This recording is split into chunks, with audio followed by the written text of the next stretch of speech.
नमस्कार, आप देख रहे न्यूज 18। मैं हूं आपके साथ मेनका चौधरी और उत्तराखंड एक्सप्रेस में सबसे पहले बात करेंगे बड़ी खबर की। उधम सिंह नगर और नैनीताल पुलिस पर उगाही के गंभीर आरोप लगे हैं, जिस पर न्यूज 18 की खबर का बड़ा असर हुआ। यूपी के आंवला से सांसद धर्मेंद्र कश्यप और विधायक आरके शर्मा की शिकायत पर डीजी अशोक कुमार ने जांच के आदेश दे दिए हैं और दोनों जिलों के एसएसपी से 1 हफ्ते में जांच रिपोर्ट देने का आदेश दिया है। आरोप है कि दोनों जिलों के बॉर्डर पर उत्तराखंड पुलिस जमकर वसूली करती है, जिस पर डीजी अशोक कुमार का कहना है कि भले अभी तक उनके पास ऐसी कोई शिकायत नहीं आई, लेकिन मीडिया के माध्यम से उन्होंने मामले की जांच के आदेश दे दिए हैं। इन प्रकरण मेरे पास मीडिया के माध्यम से ही आया है। मेरे पास जो उसमें वर्णित एमपी या एमएलए का जो पत्र है, शिकायती पत्र, वो मुझ तक नहीं पहुंचा है।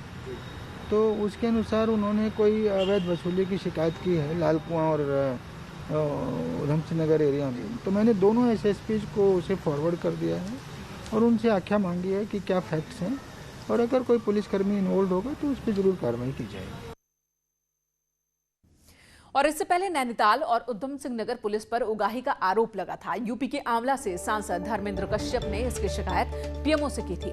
वहीं बदायूं के बिल से विधायक आरके शर्मा ने भी शिकायत की है। खनन में लगी गाड़ियों से उगाही का आरोप लगाया गया है। दोनों जिलों की पुलिस पर आरोप लगने से अब हड़कंप मच गया। डीजी पुलिस ने मामले की जांच के आदेश दे दिए हैं।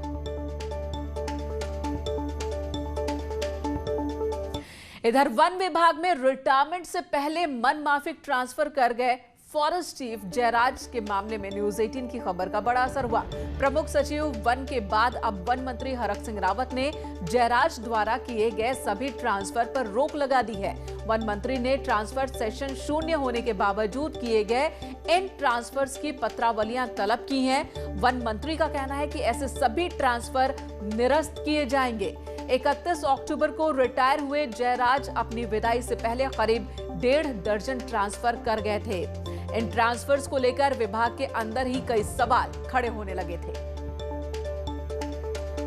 किया गया था ये 70 किया गया था और 070 में बिना मुख्यमंत्री जो कार्मिक मंत्री है, बिना उनके अनुमति के कोई भी ट्रांसफर किया गया है उसको तत्काल निरस्त कर दें। आज ही मैंने प्रमुख सचिव वन को कह दिया है कि आप कार्योत्तर स्वीकृति लेने के लिए पत्रावली मेरे पर भेज दें, लेकिन ऐसे ट्रांसफर जो बिना नियमों के तहत किए गए हैं उन सबको निरस्त कर दें।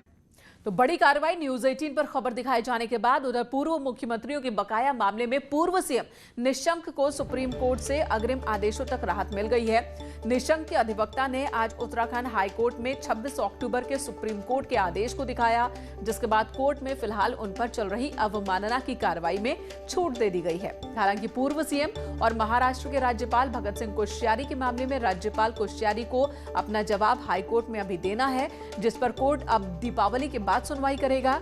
आपको बता दें, उत्तराखंड हाईकोर्ट ने 3 मई 2019 को आदेश दिया था कि सभी पूर्व मुख्यमंत्रियों को अपने बंगलों का बाजार भाव के हिसाब से किराया चुकाना होगा, जिसके बाद महाराष्ट्र के राज्यपाल को छोड़कर सभी के मामलों में सुप्रीम कोर्ट ने अवमानना के मामले पर रोक लगा दी है। पिटीशन जस्टिस शरद शर्मा जी की कोर्ट में लगी हुई थी, जिसमें हमारे द्वारा उनको 26/10/2020 का जो सुप्रीम कोर्ट का डिसीजन है उससे अवगत कराया गया, जिसमें सुप्रीम कोर्ट ने जो कंटेम्प्ट प्रोसीडिंग्स हैं उनको स्टे कर दिया है और माननीय न्यायालय ने उस आदेश को देखने के पश्चात इस मैटर को सुप्रीम कोर्ट के अग्रिम आदेशों के बाद लिस्ट करने के ऑर्डर किए हैं। जो दूसरी पिटीशन थी मिस्टर भगत सिंह कोश्यारी की, उसको दिवाली के बाद लिस्ट करने के आदेश किए। उत्तराखंड से राज्यसभा की 1 सीट के लिए हुए चुनाव में बीजेपी प्रत्याशी नरेश बंसल निर्विरोध निर्वाचित घोषित किए गए। रिटर्निंग अधिकारी मुकेश सिंघल ने नरेश बंसल के निर्वाचन की घोषणा की। बंसल ने मुख्यमंत्री त्रिवेंद्र सिंह रावत, प्रदेश बीजेपी अध्यक्ष बंशीधर भगत, कैबिनेट मंत्री अरविंद पांडे, मंत्री हरक सिंह रावत की मौजूदगी में निर्वाचन प्रमाण पत्र ग्रहण किया। राज्यसभा की ये सीट 25 नवंबर को खाली हो रही है। अभी तक कांग्रेस के राज बब्बर इसका प्रतिनिधित्व कर रहे थे। इस सीट के लिए बीजेपी ने नरेश बंसल को प्रत्याशी बनाया था। जुलूस के साथ विधानसभा परिसर से पार्टी कार्यालय तक पहुंचे वो बंसल ने कहा कि वे राज्य आंदोलनकारियों की भावनाओं के अनुरूप ही राज्य के विकास का काम करेंगे। लंबे समय तक उत्तराखंड पृथक राज्य के लिए आंदोलन चला। उस आंदोलन में हमारी माताओं बहनों ने संघर्ष किया, तत्कालीन सरकारों के अत्याचारों को झेला। अनेक नौजवान साथियों ने अपनी शहादत दी। जिन मुद्दों को लेकर वो आंदोलन हुआ, उन आंदोलनकारियों की जो भावनाएं थी, उन भावना और आने वाले दिनों में उत्तराखंड का अपना ब्रांड होगा जिसके नाम पर राज्य के प्रोडक्ट्स मार्केट में बिकेंगे और अब इस ब्रांड के नाम का भी ऐलान कर दिया गया है।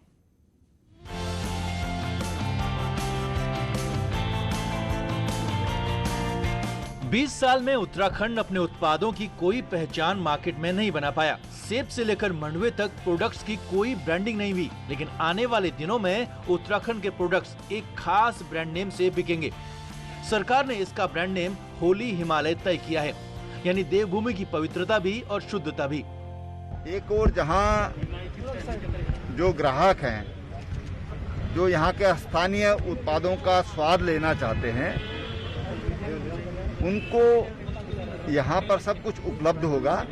दूसरी तरफ जो हमारे किसान हैं और जो महिला समूह हैं जो इसको संचालित कर रहे हैं, उनको भी रोजगार मिलेगा। राज्य सरकार ने जो रूरल ग्रोथ सेंटर की कॉन्सेप्ट की अवधारणा की थी, अब वो धरातल पर नजर आने लगी।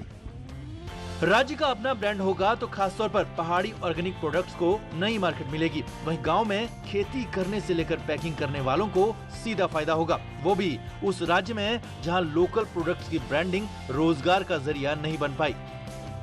देखिए, अम्ब्रेला ब्रांड का होना जरूरी है। जैसे हिलांस है प्योर है ना, ट्राइब्स ऑफ इंडिया का ब्रांड है, हर एक का ब्रांड है। तो एक अम्ब्रेला ब्रांड पूरे राज्य का होना जरूरी है। उससे हमारी जो मार्केटिंग है उसको एक बहुत बड़ी बूस्ट मिलेगी। लेकिन अम्ब्रेला ब्रांड हम कर नहीं पाए, हिमाचल ने कर लिया है। हिमाचल पुरानी स्टेट है, तो अभी माननीय मुख्यमंत्री इसमें पहल कर रहे हैं और ये हो जाएगा।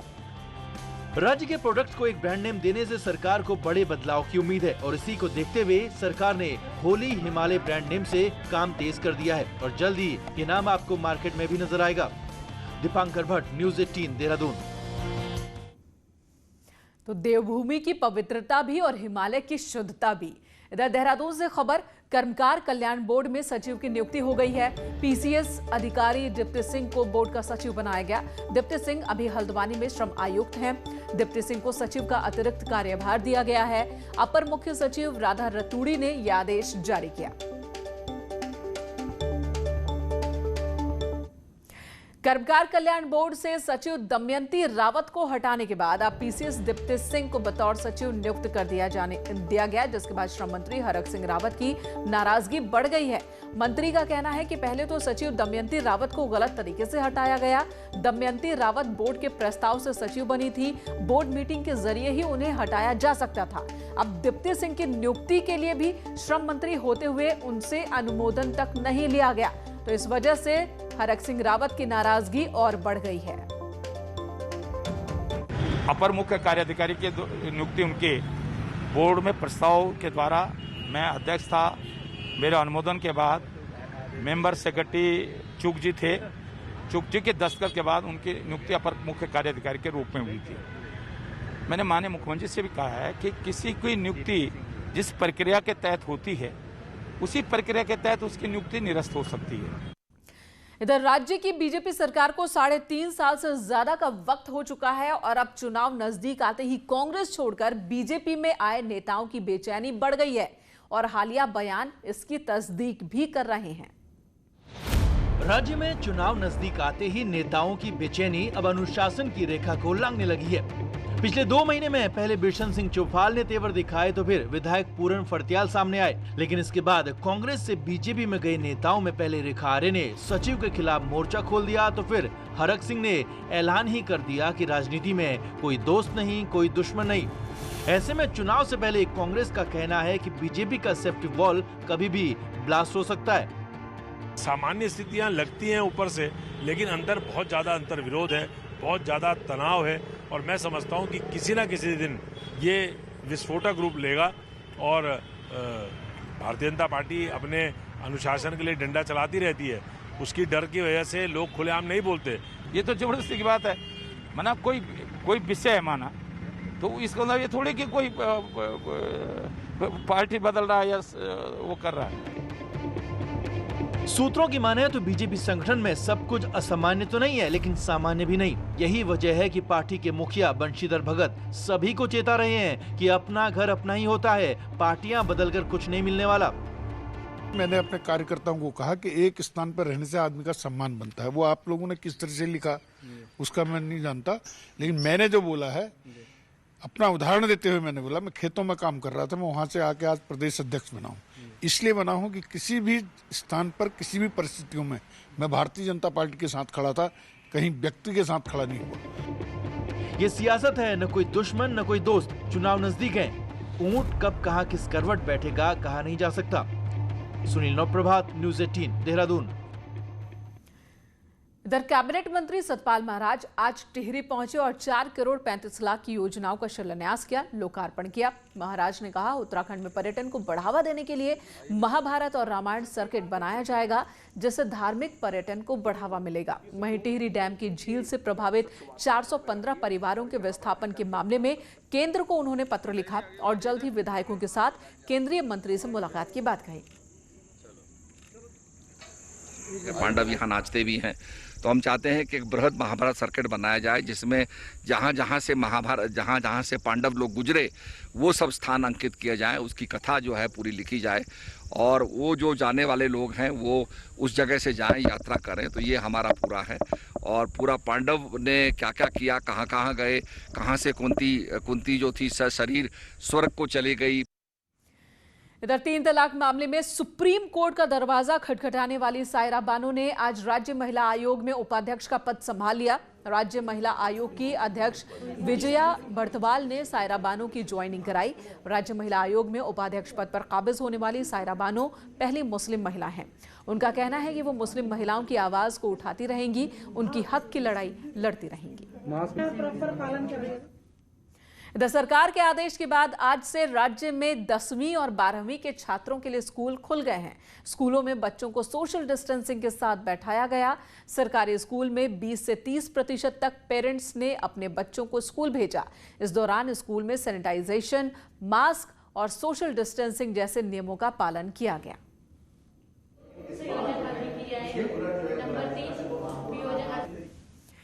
तो आज से 10वीं और 12वीं के स्कूल खुल गए, लेकिन रानीखेत में एक 12वीं का छात्र कोरोना पॉजिटिव निकला।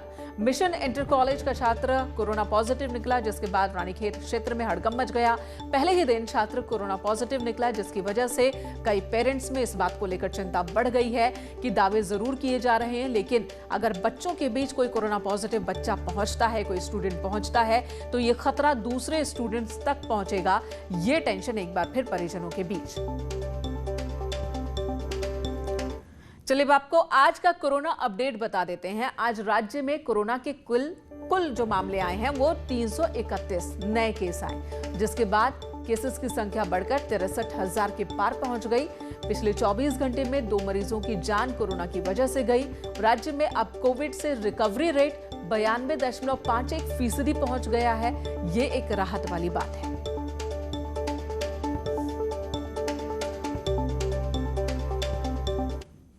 और कोरोना काल में एक अच्छी खबर, आज रात से देहरादून और दिल्ली के बीच बस सेवा की शुरुआत हो रही है। देहरादून से दिल्ली के कश्मीरी गेट बस अड्डे तक बस जाएंगी।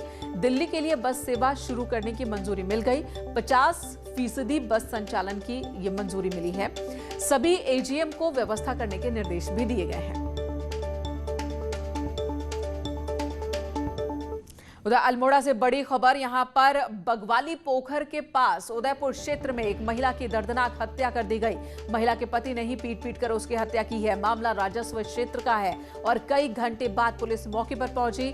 मृतक महिला के 3 बच्चे भी हैं और महिला की हत्या का आरोप पति पर ही लगा है।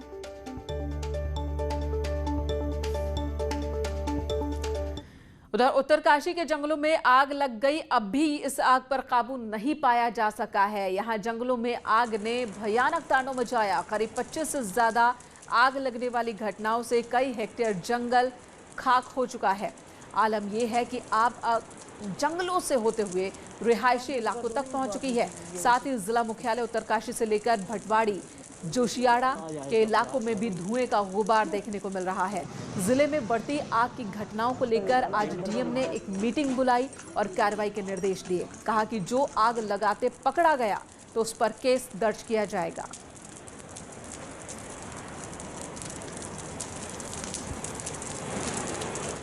हालांकि सवाल प्रशासन पर ही है। न्यूज 18 ने भी कई बार ये सवाल उठाया था कि जब आगजनी की शुरुआत हुई थी तभी प्रशासन एक्टिव क्यों नहीं हो रहा था।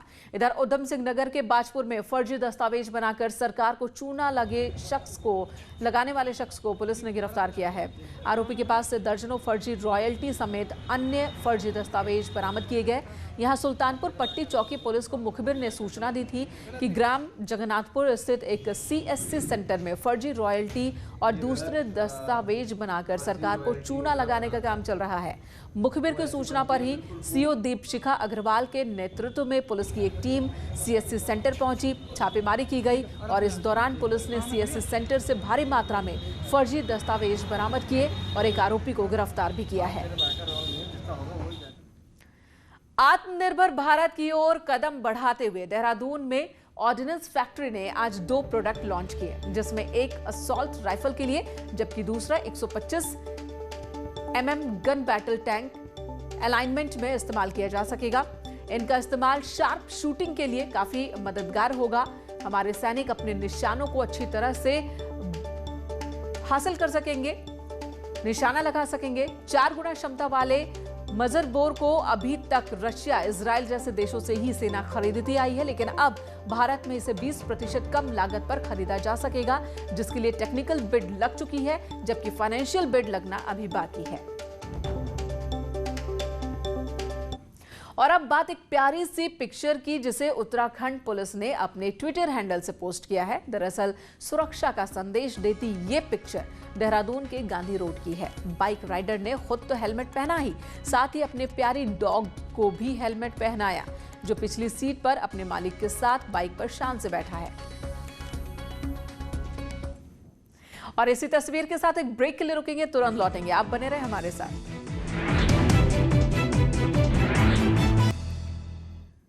ब्रेक के बाद आपको तस्वीरें दिखाते हैं नैनीताल राजभवन की, जहां आज पहाड़ी हस्तशिल्प उत्पादों की प्रदर्शनी लगाई गई, जिनके राज्यपाल बेबी रानी मौर्य ने तारीफ की। 5 ब्लॉकों की महिलाओं की लगाई गई प्रदर्शनी के देखने के बाद राज्यपाल ने कहा कि इन उत्पादों को विश्व स्तरीय बाजार देना जरूरी है, जिससे पहाड़ की महिलाएं आत्मनिर्भर हो सकेंगी और ये पलायन को रोकने में भी काफी महत्वपूर्ण है। इसके बाद राज्यपाल बोट हाउस क्लब पहुंची, जहां उन्होंने अपने परिवार के साथ बोटिंग का लुत्फ उठाया।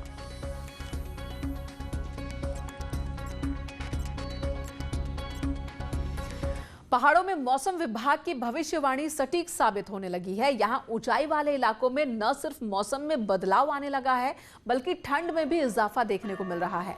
बात बद्रीनाथ धाम की करें तो यहां सुबह शाम जहां भारी ठंड श्रद्धालुओं को ठिठुरने पर मजबूर कर रही है, तो वहीं दोपहर में भी धूप से राहत थोड़ी बहुत ही लोगों को मिल पा रही है। हालांकि बीते रविवार शाम से यहां बार बार मौसम में बदलाव देखने को मिल रहा है। फिलहाल उत्तराखंड एक्सप्रेस में मेरे साथ इतना ही। एक ब्रेक के बाद देखिए महाबहस।